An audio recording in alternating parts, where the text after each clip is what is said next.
Hello, my dear listeners. In this video today, I will try to reconcile precious metals and crypto investors.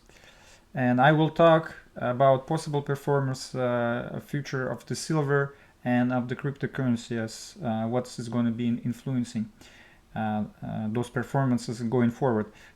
And I'm doing this video like it's interesting. On June 14, 2014, I've done a video that had most of the clicks for my channel, 115,000. And it's historically it's very interesting to go back in time and see what I was saying. But before we're going to listen to that, I found the silver chart and I look how what was the silver price 10 years ago. So like the Friday, June 13, silver closed about $19.70 US, the silver spot. So if we think about the performance of the metal, like a spot price, inflation adjustment for 10 years, and we compare to different asset classes, I'm not going to jump to this analysis very deeply, but it's can fairly say that it's not a lot. But if we look like of the potential and different scenarios and what's that's going on in the silver market, maybe some crypto investors should consider this. And my portfolio actually is pretty balanced between crypto and precious metals right now. So let's listen what I was saying about the market 10 years ago. Assets like it used to be for hundreds and thousands of years, but it has to only go like to 2-3% of the world, all financial assets, and we will see the valuation much higher than they are today, which is 2-3% is very possible estimate. And he also mentioned that the gold and silver is very good cash. I think it's like many are said this is much better cash than bonds, actually, the government bonds. So if you look the size of the bond market, the bad cash, and you go the size of the silver and gold market, the good cash, you can see there is some revaluation are possible inside of this in favor of the gold and silver, of course, not in favor of the government bonds. I also think that one day silver will be fairly valued and it will be eventually overvalued. This is right now. It's a very great insurance. Insurance is what is the insurance? I work in the insurance industry for the past 10 years. So let me explain. Insurance, it's a risk that a certain event will happen. So you're paying the premium, consider on the probability of this event. And if you want to cash your policy before the event, you have to sell it at a discount. So what is happening right now? The probability, the event we actually take insurance, is monetary reform and a crisis in the dollar. So that probability is extremely high. The insurance premium is the cost of the silver. It's extremely low. So you can buy very cheap insurance on a very probable event. And basically...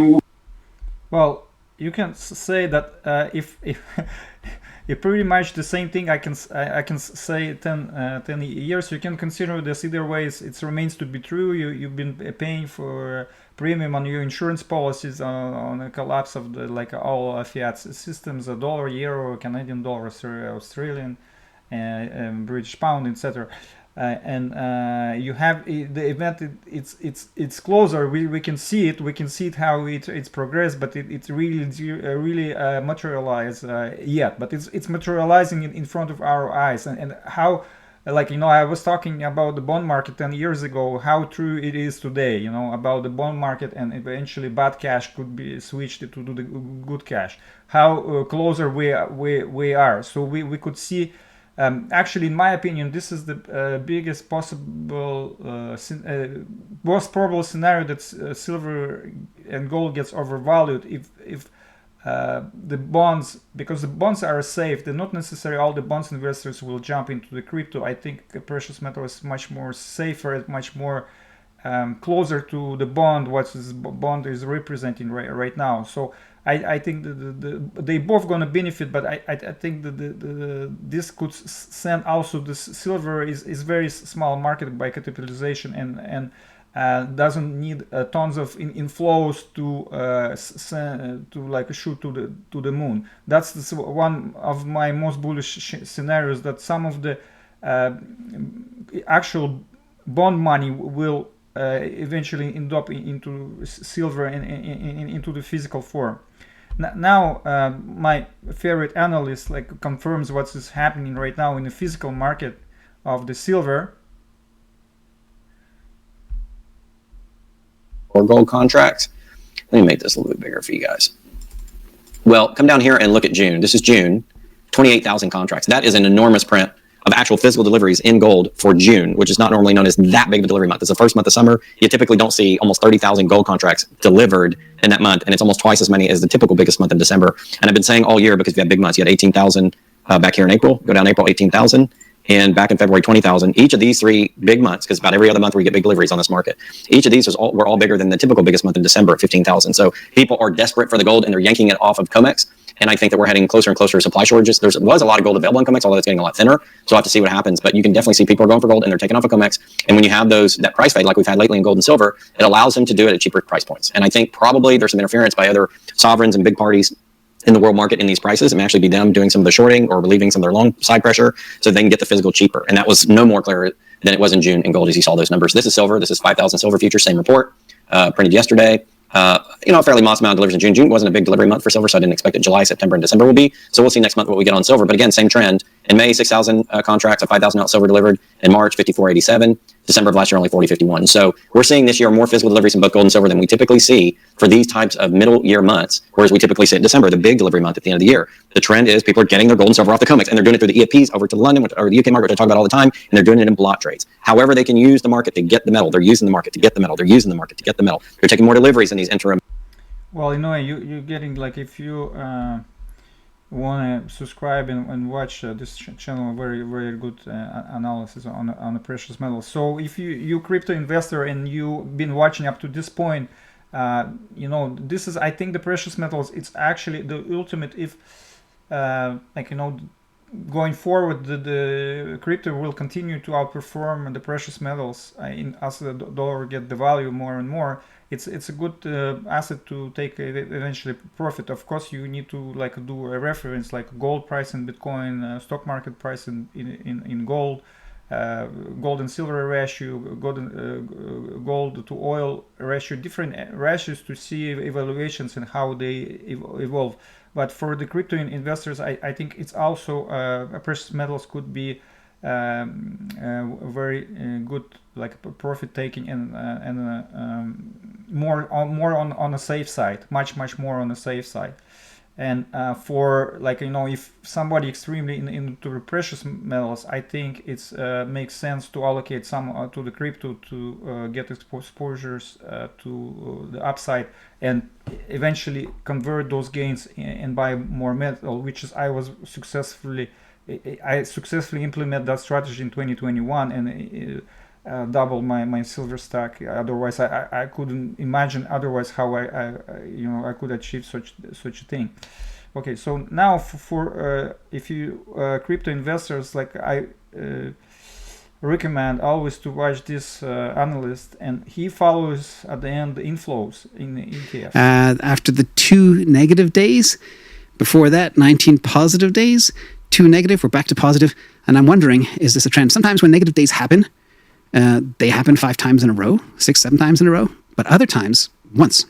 So I'm wondering, we had 1, 2, 3, 4, 5, I think, single negative days, and we had a bunch of multiple positive days, or multiple negative days. So I think we could be back in positive territory, considering the market, and we have to watch the Bitcoin price. That's why I believe there's a good chance we can still stay above 66K. But the miners say it's a lock. I don't know. We'll see. I think there's a very good chance.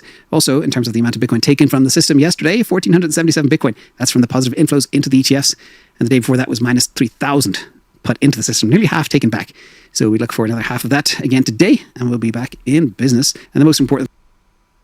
So, Warren, if you're listening, go buy some Bitcoin. Snag it quick. The price of Bitcoin will go up, and they'll solve their cash problem, which is a melting ice cube. And guess what? Nearly 18% of the assets in cash. 200 billion. It's a freaking no-brainer for them to go take half of it, maybe 150 billion of it, buy Bitcoin. Snag it quick.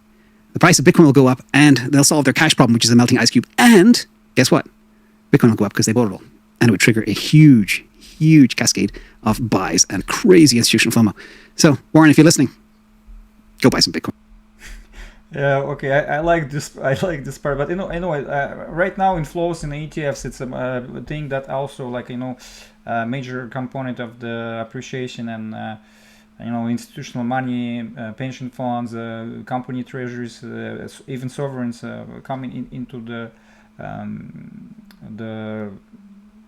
Bitcoin through those ETFs. So we see the inflows, and Warren Buffett diversifying his bond portfolio. Like there is a bunch of bond portfolio that needs to be diversified, and like he's saying, buy 50 billion worth of Bitcoin, send it to the moon. Imagine if the 50 billion will be deployed into the silver, let's say, in the physical market. What we can see the doubling over, like over a month, over week of the spot price is easily. This is another source that I'm using to track the inflows. You see right now the BlackRock actually get to 20 billion on the market cap, over 20 billion, which is Grayscale is a little bit less than 19 billion. And then you have a Fidelity, next one. It's already well over $10 billion in the market cap. So inflows has been phenomenal, and it's only will continue to increase. So yeah, this is my conclusion. They are both good hedges against the devaluation of the dollar. Like using smart, and it's possible that at some point precious metal will start outperforming the cryptocurrencies, and lots of the crypto investors and enthusiasts will end up having a good portion of their portfolios in the precious metals. So if you do this in the right time, you do this early and play both assets right, I think we all financially can do well. So please share your opinions in the comments. Thanks for watching, and please like the video if you like the content to support my channel.